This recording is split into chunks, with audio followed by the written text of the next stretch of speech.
নমস্কার বন্ধুরা, আজকে এই ভিডিওটার মাধ্যমে দেখে নেব কিভাবে খুব সহজে ঘরে বসে অনলাইনের মাধ্যমে আমরা খাজনা পেমেন্ট করতে পারবো।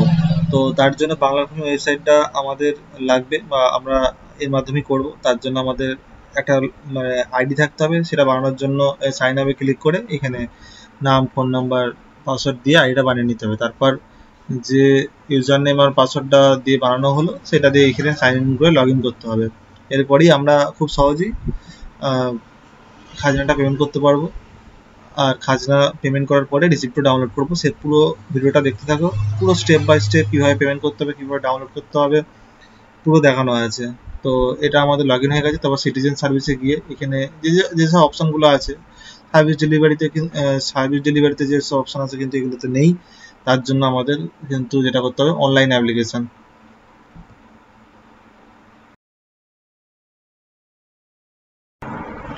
এই যে অনলাইন অ্যাপ্লিকেশনের ল্যান্ড রেভিনিউ খাজনা অ্যাপ্লিকেশন, এখানে ক্লিক করতে হবে। এটা অনলাইন অ্যাপ্লিকেশনেতেই কিন্তু এই অপশানটা আছে। তো এখানে ক্লিক করার পরে এখানে ব্যাপার হচ্ছে ল্যান্ড রেভিনিউ অ্যাপ্লিকেশন। এখানে কোন ডিস্ট্রিক্ট, কোন ব্লক, কোন মৌজা, এটা কিন্তু আমাদের যে পর্চা আছে সেই পর্চা অনুযায়ী যে ডিস্ট্রিক্টের যেখানে আর কি আমাদের জায়গাগুলো আছে বা যে পর্চাতে আছে, তো সেখানকার এটা সিলেক্ট করে নিতে হবে। ব্লক, প্রথমে ডিস্ট্রিক্ট, ব্লক, তারপর মৌজা।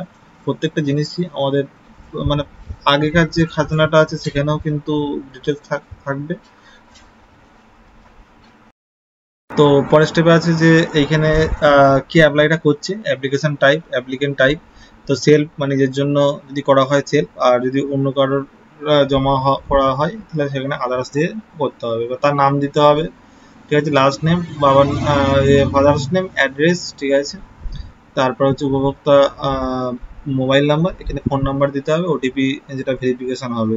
তারপরে ইমেল আইডি, তারপর হচ্ছে আধার নাম্বার, এগুলো হচ্ছে স্টার মার্কস নেই, দিলেও হবে না দিলেও হবে। তারপর জেন্ডার, সেটা যার যা জেন্ডার যেটা হবে সেটা সিলেক্ট করতে হবে। কাস্টটাও সেরকম, যার যে কাস্টের মধ্যে হবে, যেমন ওবিসি, জেনারেল, এসসি, এসটি যেটা হবে। এখানে এইসব কোনো ব্যাপার থাকে না এসবের ক্ষেত্রে। তো এইসব ফিল আপ করার পরে পরের স্টেপটায় আমরা এগিয়ে যাবো রেভিনিউ ডিপোজিটরের দিক থেকে। তারপর রিলেশন সেলফ থাকবে, ওই যে খতিয়ান নাম্বার, এবার হচ্ছে যে পর্চা ভিত্তিক করতে গেলে একটা খতিয়ান নাম্বার থাকে, সেই খতিয়ান নাম্বারটা এখানে দিতে হবে।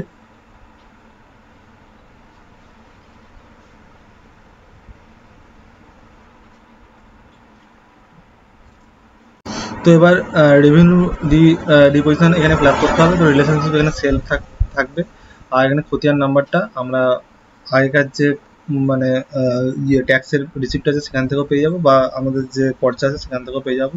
তো ওখানে খতিয়ান নাম্বারটা দেওয়ার পরের এখানে এগিয়ে গেলে হবে না, কিন্তু ট্যাপ প্রেস করতে হবে। ট্যাপ প্রেস করলে আমার ওই খতিয়ানে যে কটা দাগ নাম্বার আছে সব চলে আসবে।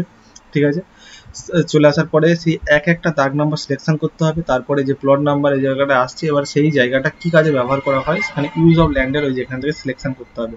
যেটা কৃষি জমি কৃষি, সেটা অকৃষি, প্রত্যেকটা জিনিসই দিয়ে আছে, সেটা কোন কাজে ব্যবহার করছে সেটা দিয়ে দিতে হবে, কারণ জমির ধরন দেখে ওটা দিতে হবে। তো সেটা যদি কৃষি জমি হয়ে থাকে তো এখানে লেখা থাকবে, এখানে অবশ্যই এমনি পর্চাতে লেখাই থাকে যে এটা কি ধরনটা আছে। তো সেই ধরন অনুযায়ী পেমেন্ট করে দিলেও সোনা জমি, তারপর এইসব জমি আছে, জলা জমি এসব আছে, তারপর যে পুকুর, ডোবা, এসব সব আলাদা আলাদা আছে। তো এটা সিলেক্ট করার পরে একটা ওই উপর থেকে select plot from the list, এখান থেকে একটা সিলেক্ট করতে হবে, দিয়ে এখানে আসবে, দিয়ে এখানে জমির ধরনটা সিলেকশন করতে হবে। তারপরে অ্যাড প্লট করলে এরকম একটার পর একটা করে অ্যাড করতে হবে। এখানে দুটো আছে বলে দুটো অ্যাড হয়েছে। যদি একাধিক থাকে, যদি 20টাও থাকে তাহলে 20টা একটা করে অ্যাড করতে হবে, আর কোন জমিটার ধরনটা দেখিয়ে দিতে হবে। তারপর এখানে দেখাচ্ছে যে আনরেকর্ডেড প্রপার্টি ডিটেলস, যদি কোনো আনরেকর্ডেড প্রপার্টি ডিটেলস থাকে তাহলে ইয়েস করতে হবে, আর যদি না থাকে নো। আর একটা হচ্ছে যে তারপর এখানে প্রসেস করতে হবে, প্রসেস করলে any family member have any land, তো এখানে নো করে দিতে হবে, আর যদি থাকলে ইয়েস করতে হবে। তো সিঙ্গেল পার্সনের জন্য নো। তারপরে এরকম আগেকার যে পুরনো আমরা যে পেমেন্ট রিসিপ্ট খাজনা দিয়েছি তার একটা রিসিপ্ট থাকবে। তো এইটার কারণ হচ্ছে, এটা থাকার কারণ হচ্ছে যে আগে কোন সালে আমরা পেমেন্ট, প্রিভিয়াস সালটা কোন সালে আমরা পেমেন্টটা করেছিলাম, খাজনা পেমেন্ট করেছিলাম সেই ডিটেলস। আর না হলে হচ্ছে অনলাইনে পেমেন্ট করলে যে রিসিপ্টটা দেখায় সেই রিসিপ্টের এখানেও যে কত সাল পর্যন্ত আর কি পেমেন্ট করা আছে, তার যে বাংলার সাল আর ইংরেজির সাল এই দুটো বছরই দিতে হবে, কারণ তারপর থেকেই মানে ট্যাক্সটা ক্যালকুলেশন হবে। তো এই দুটো কাগজ অবশ্যই থাকা মানে মানে থাকতে হবে বা খুঁজতে হবে, মানে লাস্টের যে কাগজটা পাবো তারপর থেকে কিন্তু খাজনার পেমেন্টটা হবে, মানে দিতে হবে, সেই টাকাটা দিতে হবে। তারপর এখানে ওই যে পুরনো যে ট্যাক্সের কাগজটা দেখে আমরা বাংলা সালটা এখানে দিয়ে দিতে হবে, আর রিসিপ্ট নাম্বারটা ওই ওখানেই একটা উপরের দিকে থাকবে। আর তার যে রিসিপ্ট মানে পুরনো যে মানে খাজনাটা পেমেন্ট করা হয়েছে তার যে রিসিপ্ট কপিটা এখানে পিডিএফ আকারে আপলোড করতে হবে, তার সাইজ হতে হবে 2 MB। আর এখানে তো বাংলার ডেট হলো, এবার তারপরে ডেট, এবার যে ইংরাজি ডেটটাও মানে দিয়ে দিতে হবে, যেটা যেটা পুরনো বা আগে যেটা পেমেন্ট রিসিপ্ট করা মানে রিসিপ্ট কপি যেটা আছে সেটা থেকে পেমেন্ট করে দিতে হবে। তারপর ক্যাপচা আছে, ক্যাপচাটা বসিয়ে তারপর এখানে যে টার্ম এন্ড কন্ডিশন আছে সেখানে রাইট চিহ্ন দিয়ে এখানে আমাদের করলে মানে সাবমিট করলেই এখানে প্রিভিয়াস পেমেন্ট ডিটেলস মানে do you have any previous, এখানে ইয়েস করতে হবে। ইয়েস করলে মানে কোনো পেমেন্ট ডিটেলস আছে তার জন্য কিন্তু এটা ফিল আপ করেছি। নো করলে কিন্তু যতটা মানে ধার্য হয় ততটাই কিন্তু দিতে হবে এখানে যদি নো করা হয়, মানে প্রিভিয়াসের কোনো মানে রেকর্ড ওরা দেখবে না। তো এখানে দেখিয়ে দিলে কত টাকা পেমেন্ট করতে হবে। তো পেমেন্ট করার পর এখানে যে ডাউনলোড অ্যাপ্লিকেশন মানে যে অ্যাপ্লিকেশনটা আমরা করলাম সেটা আমরা এখানে ডাউনলোড করে রাখতে পারি, মানে আমরা যা যা ফিল আপ করেছি সেই ভিত্তিতে একটা অ্যাপ্লিকেশন হবে। তো এখানে ফিস পেমেন্ট করতে হবে। ফিস পেমেন্ট করা মানে যে আমাদের পেমেন্টটা এখানে দেখালো যে এই পেমেন্টটা বাকি আছে করতে হবে, তো এই পেমেন্টটা করার জন্য এইখানে মোটামুটি যা যা এই ক্যাপচাটা বসানোর পর তারপর ভিউ করতে হবে। ভিউ করলে যে পেমেন্টের ডিটেলস মোটামুটি চলে আসবে। তারপর এখান থেকে যে কটা পেমেন্টের মানে গেটওয়ে আছে এগুলো একটা net banking, counting payment, debit card. তো সব থেকে ইজি প্রসেস হচ্ছে এসবিআই ইপে, কারণ এই এসবিআই ইপেতেই ইউপিআই এর অপশনটা পাওয়া যায়। তো এসবিআই ইউপিটা সিলেক্ট করার পর কন্টিনিউ করে এগিয়ে যেতে হবে। তারপরে আবার কন্টিনিউ করতে হবে, এখানে পেমেন্ট ডিটেলসটা দেখিয়ে দেবে। এটা গ্রিপসের পোর্টালে নিয়ে যাবে। গ্রিপসের পোর্টাল যেটা সমস্ত সরকারি পেমেন্টগুলো এখান থেকেই হয়। তো এই পেমেন্ট করলে পুরো ডিটেলসটা থাকবে এখান থেকে, কিছু দেখার সেরকম কোনো দরকার নেই, কারণ এটা অটোমেটিক আগে আমরা দেখে নিয়েছি কত টাকা পেমেন্ট করতে হবে। Payment mode SBI ইপে, gateway bank. তার ওকে করার পরে আবার এখানে পে নাও করতে হবে। পে নাও করলে এখানে একটা অপশন দিয়ে দেবে কিভাবে পেমেন্ট করবো। সব থেকে সহজ পদ্ধতি হচ্ছে ইউপিআইটা সিলেক্ট করে নিতে হবে। ইউপিআইটা সিলেক্ট করলে কিউআর কোড জেনারেট হয়ে যাবে। তাছাড়াও ডেবিট কার্ডের মাধ্যমেও পেমেন্ট করা যায়, এখানে ওখান থেকে ক্রেডিট কার্ডের মাধ্যমে পেমেন্ট করা যায়, এখানে ওখান থেকেও করে তারপর এখানে এই ইউপিআই সিলেক্ট করলে একটা কিউআর কোড জেনারেট হয়ে যাবে। এবার কিউআর কোড জেনারেট হয়ে গেলে যে কোনো একটা ইউপিআই পেমেন্টের মাধ্যমে আমরা পেমেন্ট করে দেবো। তো পেমেন্টটা কমপ্লিট হয়ে গেলে আমরা যে ডাউনলোড চালানের একটা অপশন পেয়ে যাবো। এই ডাউনলোড চালানটা ডাউনলোড করে রাখতে হবে, কারণ এখানে ইউএন নাম্বার আর হচ্ছে রেফারেন্স নাম্বার দুটো মানে মানে লাগবে, কারণ হচ্ছে পরবর্তীকালে আমরা যেটা তো ডাউনলোড করলাম সঙ্গে সঙ্গে একটা অপশন দিয়ে দেবে না যে মানে মানে রসিদের আর কি, যে রসিদটা মানে একটা থাকে যে পেমেন্ট করার পর যে রসিদটা রাখতে হবে কাছে, সেটা কিন্তু ডাউনলোড করতে হবে। তার জন্য কিন্তু এই রেফারেন্স নাম্বার আর জিআর এর নাম্বারটা আমাদের লাগবে। তার জন্য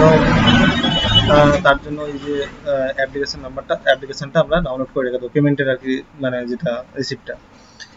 পেমেন্ট করার পর আমরা যে খাজনার রসিদটা কীভাবে ডাউনলোড করবো, তার জন্য আমাদের যেটা করতে হবে যে আমাদের যে পেমেন্টের পরে যে গ্রিপস পোর্টাল থেকে যে আমরা ডাউনলোড চালানটা পেয়েছিলাম, ডাউনলোড চালান করে যে অপশানটা করে ক্লিক করে যে ডাউনলোড করেছিলাম, সেখানে যে অ্যাপ্লিকেশন নাম্বার আর হচ্ছে যে রেফারেন্স নাম্বার ছিল, তো ওখান থেকেই আমাদের ওটা মানে অ্যাপ্লিকেশন নাম্বারটা মানে নিতে হবে। তারপরে আসতে হবে সিটিজেন সার্ভিস আসার পরে অ্যাপ্লিকেশন রিপ্রিন্ট, অ্যাপ্লিকেশন রিপোর্ট আর রিপ্রিন্ট। তো এইখানে ক্লিক করে নিতে হবে। ক্লিক করার পরে টাইপের এখানে সিলেক্ট করতে হবে। আমাদের এই যা অপশন আছে প্রত্যেকটা কিন্তু আমরা পাবো, কিন্তু তার মধ্যে পেমেন্ট রিসিপ্ট আর পেমেন্ট হচ্ছে যে রেভিনিউ রিসিপ্ট, ঠিক আছে। পেমেন্ট রিসিপ্টটা যদি হাইডে যায় তো ওইখান থেকে পেয়ে যাবো, আর রেভিনিউ রিসিপ্টটা পাওয়ার জন্য মানে ওই যে আমাদের যে ট্যাক্সের পেমেন্টটা বা রিসিপ্টটা পাওয়ার জন্য তো রেভিনিউ রিসিপ্ট এখানে সিলেকশন করতে হবে। তারপরে অ্যাপ্লিকেশন নাম্বার কিন্তু যে আগেই বললাম যে ওখান থেকে পেয়ে যাবো। ওটা দেওয়ার পরেই কিন্তু এখানে অটোমেটিক আমাদের খতিয়ান নাম্বারটা চলে আসবে। তো ড্রপ ডাউন মেনু দেখে সিলেক্ট করে নিতে হবে, এখানে কিন্তু বসাতে হবে না। আর না আসলেও অন্য একটা ব্যাপার আছে, সেখান থেকে করা যায়। যদি এখানটা যদি না শো করে তো ওখানে আরেকবার রিভেরিফাই করতে হবে, তার জন্য এখানে অপশান আছে। তো ইন্টার ক্যাপশনার বসানোর পরেই সাবমিট করলেই কিন্তু আমাদের যে রিসিপ্ট কপিটা আমাদের ডাউনলোড হয়ে যাবে। এই ডাউনলোড করা রিসিপ্ট কপিটা আমাদের প্রিন্ট করে রাখতে হবে। এটা হচ্ছে আমাদের খাজনার রসিদ বা খাজনার মানে আমাদের রেভিনিউ রিসিপ্ট। তো এটাই আমাদের মানে রাখতে হবে। তো এটা হচ্ছে যে কম্পিউটারাইজড খাজনা রিসিপ্ট। আর এইভাবেই আমরা খুব সহজে মানে বাড়িতে বসে খাজনা পেমেন্ট করতে পারবো।